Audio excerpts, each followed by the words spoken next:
Hey everyone, this is Grace of GB Maltese, and welcome to Whip and Chat number 1 for all things Craftably 21 that Kara and I are hosting for the month of August. Some of you have already put pictures on Instagram with the hashtag all things Craftably 21. I will put that link down below. Please send us a picture of what you're working on.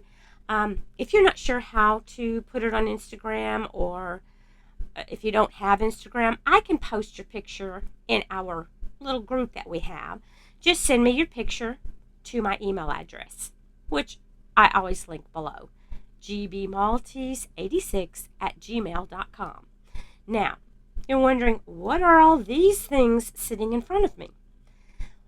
Kara and I are going to be doing giveaways throughout this month, and at the end of the month, we have our good friends from Craftably joining us for a big prize. Okay, so I thought I would do something that was kind of pampering for yourself.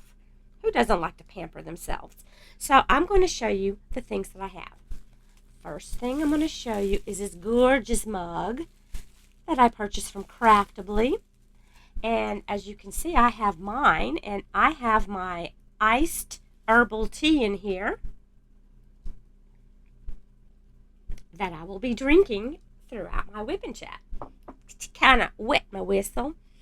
It's so pretty. I like blue, so it's blue. So that's one way to pamper yourself. Coffee, tea, hot chocolate. You can put anything in a mug and drink it. Anything. Look at those beautiful diamonds. Okay. What else to pamper yourself? I've got chocolates in this little bag. And I've got hard candies in this one, along with a couple of crystals for you to use. This one says inspire, and this one says cherish. Now you're thinking, what in the world is that? I like to pamper my face after a long time of diamond painting. Sometimes my eyes get tired. So I am putting in, I have 3 eye patches, and these packages are full of serum, and you just open it up, and you are going to, I think these have a peel off on the back to peel it off. It may not. I haven't used this brand as yet. I took a couple out for me to try too. I love when my eyes feel puffy. So there's 5 in here. A lot of times I use this in the morning or at night, whenever you need a little refreshment. Oh, I got 6 there. I split these up evenly for the next time I do my other giveaway. So there's 5, okay? Then I have a couple of face masks, and there's 2 of this one, and this one is a collagen mask. It has directions on the back. You wash your face, put the mask on, leave it on for 15 to 20 minutes, and oh my goodness, take it off, pat the rest of there'll be still some juice inside. Well, it's serum. That extra serum, I put more on my face. I put it on my arms, anywhere that you feel dry. Face mask, oh, I love it. I love them. I just sit back and relax. And then I got this one. This one, it says anti-aging, wrinkle care, and brightening. I need all those kinds of things. So, again, you're going to take this out, and you're going to put the mask on and leave it on. It says 10 to 20 minutes. You can leave them on until, you don't want to wear it any longer. And I always, of course, push my hair back with you can use a headband. I have cloth spa things that I use, anything, just so you don't get the serum in your hair. Pamper yourselves. Okay, that's for pampering. Okay, these are some trays from Wilson 3D Designs, and look at this. Okay, this is a double tray. This top tray is used as a lid, okay? It just goes on there. So you can pour diamonds in there, close it up, and this lifts off. It's got a little lip. You pull it off, put you some diamonds in there, and voila, you're ready to go. So you can use these diamond painting trays. And last but not least, I have 2 diamond painting pens. This one is a polymer clay pen from Fantastic Painters, and they make their own designs. They are, I love using these. Get in the camera. This one is fairy dust, and it's gorgeous. It's very lightweight, nice to use. And then I put, this is an acrylic pen, and can you see it's got some shine and shimmer in there in red and blue. And then I put a little metal tip on there, and this is a multi-placer here. So if you want a chance to win this prize, you need to listen to the video. You need to be working on a craftily painting, of course. They're our sponsors for what we're doing, and we are so excited. Go check them out. I am an affiliate. I love their stuff, and I have several paintings, and that's what I want to be working on in a minute. Grab your craftily diamond painting and paint along with me.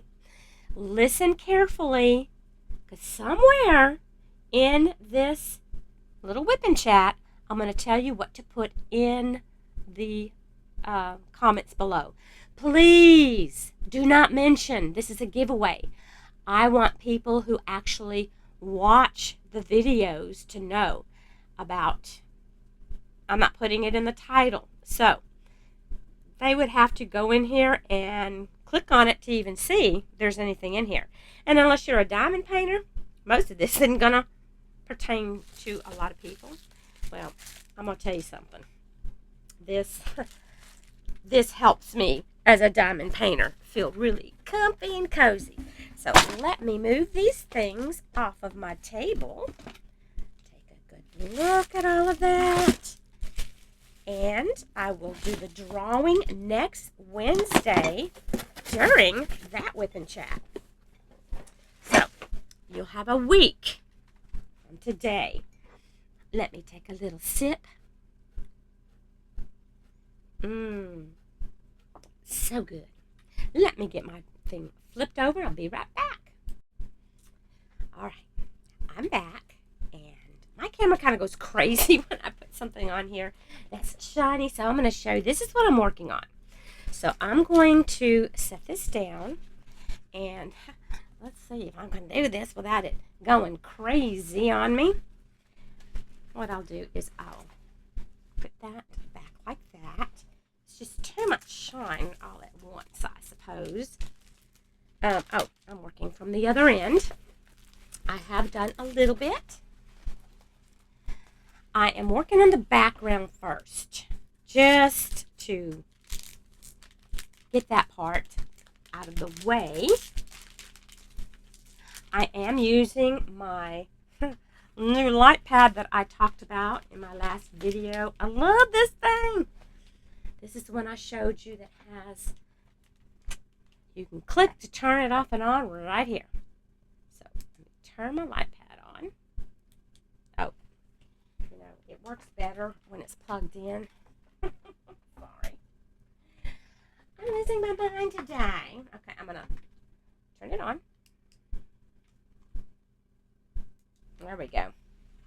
Now, I don't think I need it quite that bright, so I'm going to turn it down a little bit. There we go. Now, as I'm working on this, I want to talk. I'm going to share a story with you that I have been, I watched a show called Dirty John on Netflix. And let me tell you, that show absolutely had me mesmerized. And I'm going to tell you a little bit about it. I found it fascinating and scary and just really, it scared the poopy out of me almost, you might say, because this is something that really happened in real life, and it is so bizarre that you'd think, okay, they made this up.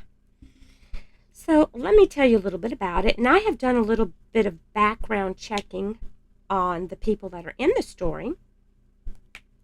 But the story is about a woman named Deborah Newell and a man named John Meehan. Well, Deborah had been married 4 different times and divorced. She was looking for love. She's 59 years old, and she is wanting to find someone to share her life with. She's a very successful interior designer, decorator. She has a business and is very wealthy. So she goes on a dating site and she meets different guys, and she goes on several different dates with different fellas. I'll pull you down a little bit so maybe you can see what I'm doing. Sorry, I'm so excited about the story. Anyway, she wanted someone to share her life with because she was one of these people who just needs someone to love them. And she had loved and lost 4 different times. It didn't talk about why she was divorced from those, but things just evidently didn't work out for them. Anyway, she's on this site and she goes out on several dates with different guys, and none of them really interested her. They were kind of boring, or they didn't catch her attention. She was about to get off of the website and just say, well, forget it, I guess try doing it the old-fashioned way. See if I can find someone. Not sure exactly what she's going to do, but at the last minute, John Meehan hits her up, because you find people on these websites and you message them, and they can look at your profile and all that kind of cool stuff. Well, John, on his profile, shows he's a doctor and that he has a family, and it shows a picture of him with his girls. And she said, oh my gosh, a family man. And, he's a doctor, so he's got his own money, he's doing well for himself. So this sounds like, someone I'll go out with. And she did. She went out with him, and she really enjoyed his company at the restaurant. They get back to her house, and they are making out and, smooching and really getting after it. But they're in the living room. She doesn't want to go any further than that, and she excuses herself, and she goes into her bathroom to kind of freshen up a little bit. When she comes out of the bathroom, John is lying on her bed. He won't get off. She's like, I really want to go back into the living room. I'm not ready for something like this. We just kind of met. And he just kept laying there. So he finally listened and got off the bed. And when he got up and got off the bed, he just walked out the door without saying a word. Just closed the door and left. So she's thinking, wow, that was weird. I really don't need somebody like that who, somebody going to push themselves on me? No, thank you. So she hears again from him the next day. She's thinking, oh, he'll never call me back because of what happened. But he does. And so they go out on another date, and they go on a few more dates. And she is infatuated. She is in love with him. She thinks he is the best. He was a handsome man, very charming. So she lets him move in with her. Okay. They've only been known each other for very few weeks. Then they go to Las Vegas. Supposedly, it was a business trip for her, and she took him along with her. And while they were there, he had been all this time, he kept mentioning to her, let's get married, let's get married. I want to marry you. I love you. We need to get married. And, she just, it was just too much, too fast at the time. I mean, it was like from day 2 or 3, he was asking her to marry him. That's really quick. That's a sure sign there's something, why do we want to push this so quick? Well, anyway, they had known each other a little over 2 months when they went to Las Vegas. While they were in Las Vegas, he talks her into eloping. They go to a little chapel and they got married. And she told him, I don't want my family to know we're married because they're going to think, this was too quick. Y'all rushed into this. So they didn't wear their rings so no one could see that they had been married. And she didn't tell anyone. People didn't know for months that they were married. One of her daughters was living in the penthouse apartment that she and John were living in, and he really doesn't like her kids. Her kids can't stand him. Now, her kids are all grown in their 20s and 30s, but they don't like him. Not at all. So, of course, he doesn't like them. He's all about her. He just wants to be with her. He tells her, come on, let's move somewhere else so we can be by ourselves. So she goes with him, and they find a house that's close. This is in California, that's close to the ocean, and she rents it for the year. She goes ahead and puts the money down to rent that place for a year. So they're living there, and he is, just so good to her. He fixes her shakes every morning for breakfast. He gets in the shower. He's fully clothed, but he turns the knobs and gets the water just the right temperature for her. Now, there was one weird thing about him. He didn't have a car, but he told her all of his cars had been stolen. And she believed him. Love is, I guess, can be deaf, dumb, and blind. And he said, I'm trying to work through the insurance company and all this to get paid for my cars. Because he was making plural cars. Well, he didn't own any cars. But this went along for, a while. And he would use her car. He'd take her to work. Now, she had more than one car, but he just enjoyed taking her to work. And he enjoyed driving her Maserati. That's what she drove. She was, like I said, very wealthy. So, he would drive her car during the day. He had his own key. Then he'd come and pick her up after work. Things started getting a little bit strange. Okay. He didn't get along with, like I said, her kids at all. He told her he had a sister, but I think he told her she was dead and that his parents were both deceased. So there was basically no one. And he told her that his first wife didn't want to have anything to do with him. She was so mean to him and cruel, wouldn't let him see the kids. He was laying it on thick. He said, I can't even call and talk to my kids. Can't see them for their birthdays, for Christmas. So she's, bleeding heart here. And she's fallen for all of it. So as time goes on, her kids are really feeling very uneasy about him. So they hire a private detective. And they find some very interesting things about him. Okay? Because when he's using her car, he's going to the hospital to work. Okay? They find out a lot of interesting things about him. They find out that He is not a doctor. When he was with his first wife, she kind of helped him get a degree or get to be an anesthesiologist. But when he was married to his first wife, he was stealing medicine.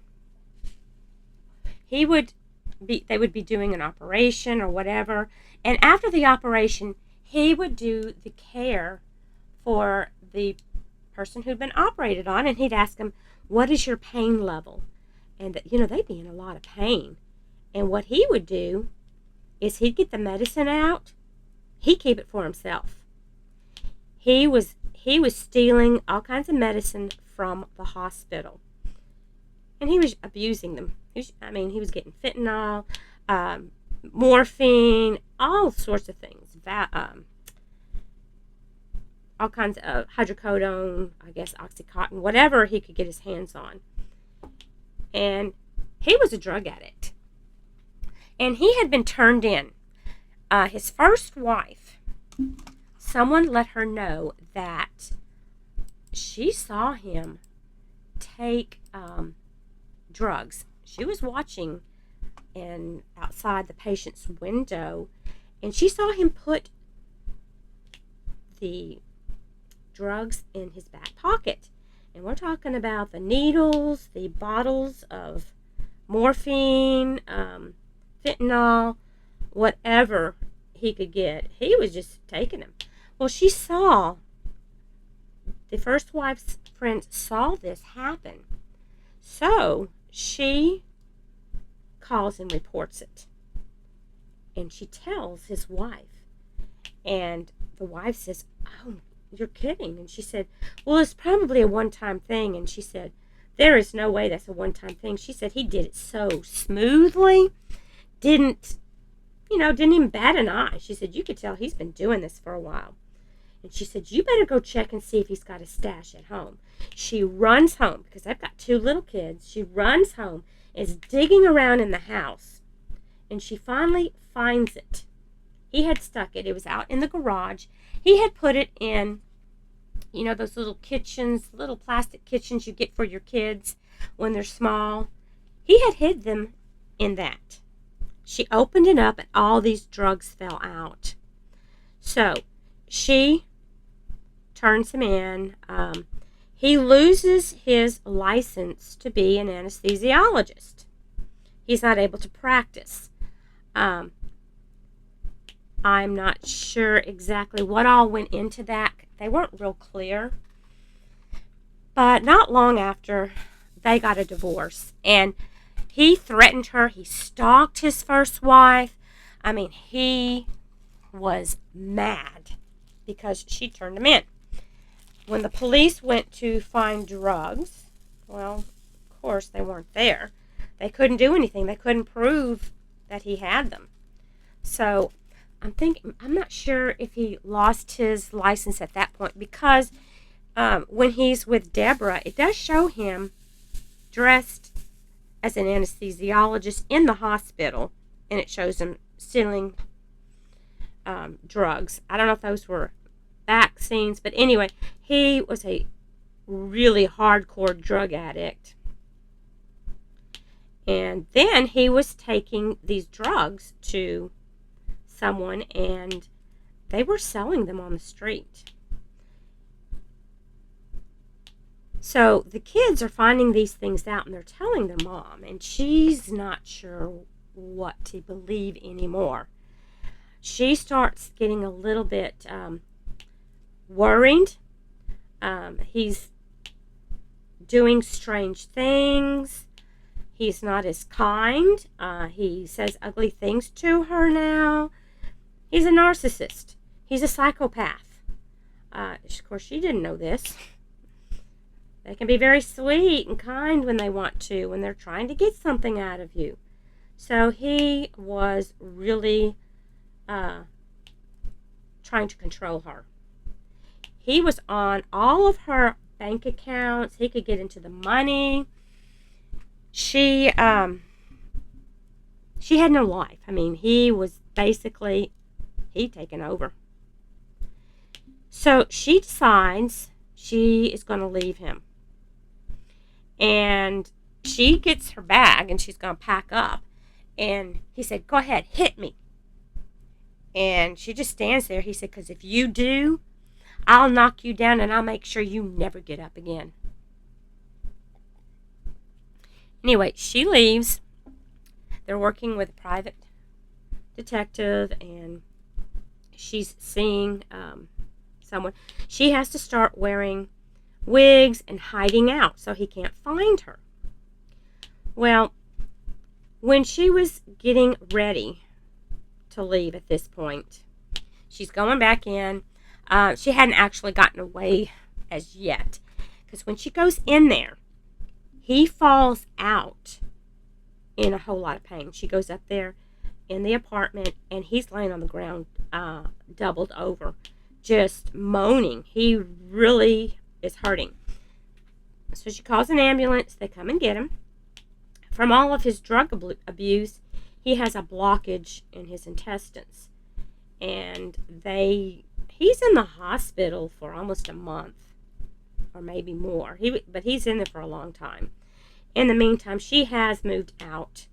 And she just ignores his calls because she's decided, I'm not going to have anything to do with him. And so he's texting her all the time. "Where are you? You don't care. Why are you doing this to me?" And on and on and on, making her feel really guilty because he's in the hospital sick. Anyway, she decides to go visit him in the hospital. And she's just sitting there looking at him. I mean, she still loves him. You can tell. She's still in love. And, when you fall in love with someone, sometimes you don't want to believe the things you hear. So she's thinking, well, I'm still going to go see him.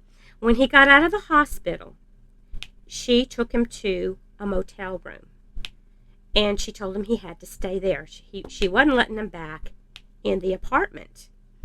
And he said, "I understand. I did wrong." And he said, "I really want to be what you want me to be. And I want to stop using these drugs." So he goes cold turkey. And the doctor warned her that it'd be best if he went into some kind of facility to do this. He said a lot of times when they start cold turkey, it doesn't work. They go back to doing the drugs because their body is craving it so much. But anyway, she sticks it out with him, and he's violently ill, throwing up, sweating, he goes through it. He gets through all of that, and she is so happy that he's doing this, and he's saying he's doing it for her. He wants to be a better person, and blah, blah, blah, blah. Anyway, she ends up getting back together with him. And they are back living in the penthouse apartment again. And things are okay for a little while. But just like the doctor said, he got back on drugs. One morning she woke up. He had his foot on a pillow. He put it under his foot. And there was blood on the pillow. Because many times he would shoot himself between his toe. He would give him a shot of drugs himself. He was bleeding and there was blood all over the pillow. So she knew he was back doing drugs again. And boy, he really went nuts this time. And she was working with a forensic psychiatrist and, of course, the private detective and others to try to figure out how she could get away. They said, you cannot just leave a psychopath or a narcissist. You can't just decide, I'm leaving and go. You've got to make a plan. So she tries, she's getting things ready, making a plan to get away from him. And the thing that really made her have to leave quicker than she planned, she had made a withdrawal of $30,000 out of her bank account. Well, Another thing I forgot to tell you. When he got on that dating site, he had only been out of prison for a week. He'd been on prison for drug charges. But he she didn't know that. But anyway, he ended up having cameras put in the house. Cameras were put in her office, everywhere. And he could keep an eye on her and everything she was doing. And he had a special room. He had some drawers in there, and he told her that was his stuff, not to bother, not look in there. She got on her phone and was looking through the camera because she wanted to see what was in that drawer. So she was able to kind of sneak around, and she got it out, and that's when she saw that he had been in prison and all of the different, he'd been under several different names.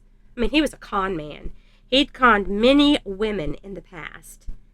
So he had a very long record. Well, as I was saying, he had an eye on everything that she did. He had a GPS tracker on her car. She found it, and when she found it, she took it off because she couldn't go meet with the detectives and things with that on there. But the final straw was when she went and took $30,000 out of her bank account. When she gets home, he's sitting on the couch, and he is not smiling. He is pissed. I mean, he is so mad. He said, "Why'd you draw $30,000 out of that account, our account?" And she said, "That money is money I earned before we got married. That money belongs to me." And he said, "No, that is our money, and I want to know what you're going to do with it. What are you buying with $30,000?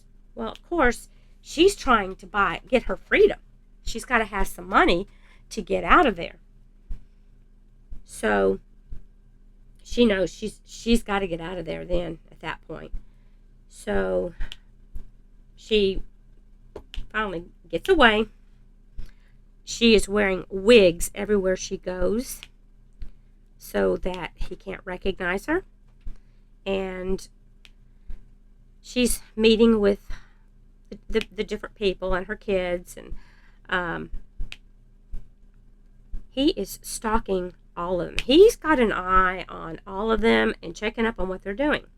One day she was at work and parked her car like she usually did because, she wasn't letting him drive the car anymore at this point. She wasn't letting him do anything. He had an old RV that he lived in from before. Watch the show and you'll find out a whole lot more. But he was living there, and he was back on the dating site and dating other women, and he was recording having intimate relations with women and sending them to these women's husbands. The video saying, "Here, look at your wife." Very evil man. And yet and of course during that time he is still stalking Deborah and her kids, especially her 2 girls. She has 3 girls, but there's 2 that are the main ones in the story. Jacqueline and Tara are their names. And I think they used a different name. They called her Veronica in the movie. But when you do a research, you'll see that it's Jacqueline. I believe that must be the same person. They hated John so much. Anyway, he still has keys to that car. And he goes and gets the car and drives it off. And he pours gasoline all on the inside of it and throws a lighter in there. So it catches her car on fire. And why he did this, I'm sure he was trying to let her know he's watching. She just couldn't believe it. She could not believe. I mean, they had cameras, so they saw that he was in the bushes. So they know it was him that took the car. But he said, "I didn't burn that car." He said someone probably stole it and burnt it down. And then they were having to meet for divorce proceedings, and oh my gosh, he was such a jerk. All that was a big mess. Then we keep moving on.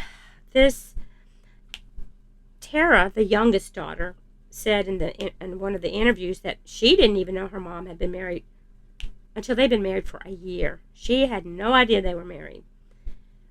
Of course, her kids were just so upset when they found out she was married to him, now that all of this was going on, because he could have access to things.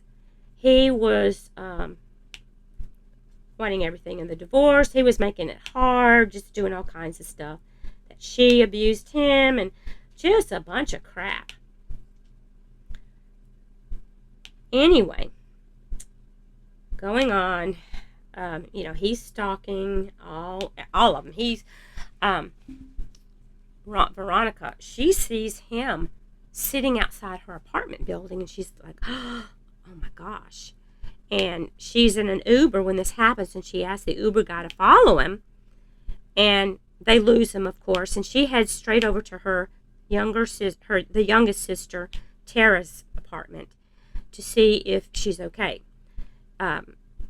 She doesn't knock on the door or anything. She hears the dog in there, so she knows everything's okay. The dog was snuffling at the door. So she goes on back to her apartment. She checks on her sister the next morning.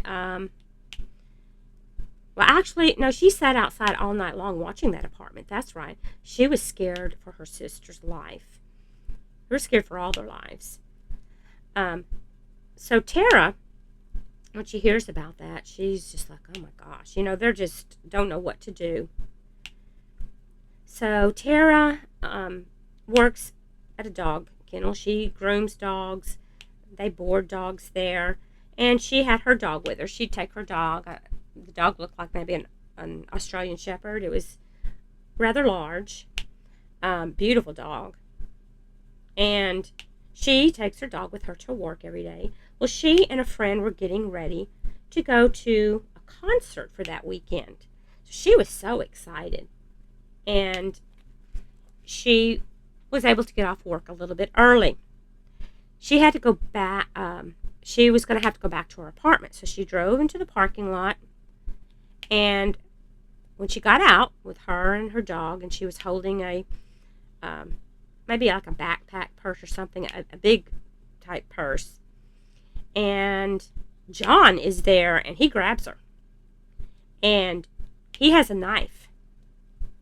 And he is, he's trying, they weren't sure if he was trying to kidnap her or if he wanted to go ahead and just kill her right away. But anyway, Tara had a really good head on her shoulders. She started fighting with him, and she fell to the ground, and she just started kicking and kicking and kicking. He sliced her arm. I mean, this was a very long, sharp knife, and you could see the blood just kind of go out. She kept kicking and kicking, was able to get the knife kicked out of his hands. She grabbed the knife before he was able to, and she just kept stabbing and stabbing. He was laying on top of her at this point, and she just kept stabbing him in the back and stabbing him and stabbing him. And she said that she liked to watch the zombie, I think, Walking Dead or whatever. And she had always planned on what she would do if she was attacked. And she knew that the softest part to get to the brain was through the eyeball. She stabbed him in the eye. And there were various stab wounds, but the one that went in the eye did go to his brain. So he was just lying there. She was, of course, just in tears. She was just terrified.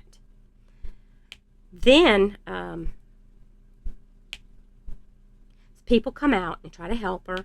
They get her to the hospital. They get John. John is still alive, but he is brain dead.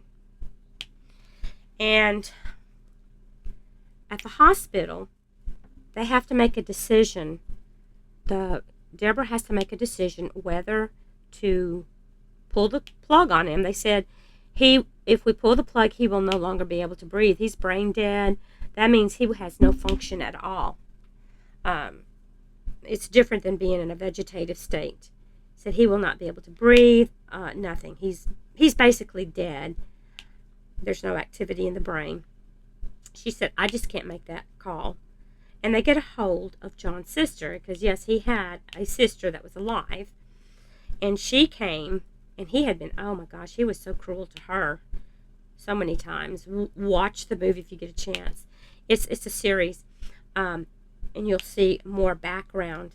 Anyway, she tells him, go ahead and pull the plug. And so they did. And Tara, to this day, I have watched some interviews that she's done.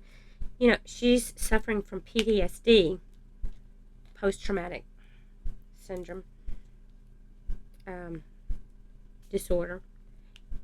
And she is now going around making talks around the country, telling women how to defend themselves, helping them to recognize what things to look for in a narcissist and a psychopath and that kind of thing, and some ways to protect yourself if you get attacked like she was.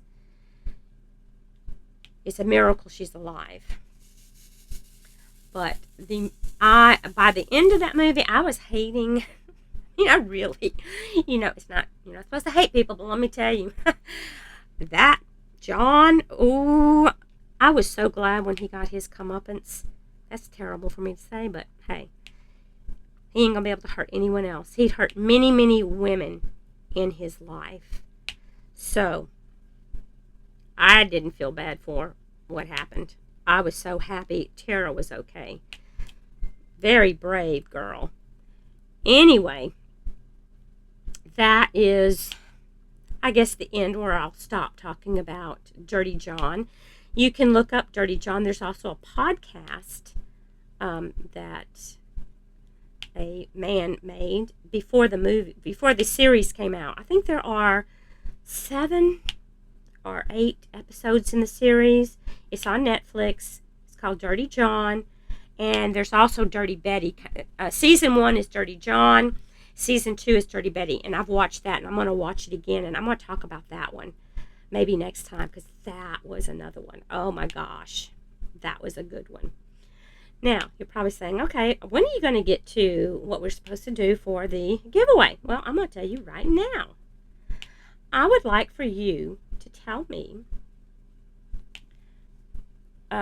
which diamond painting you're working on from Craftably.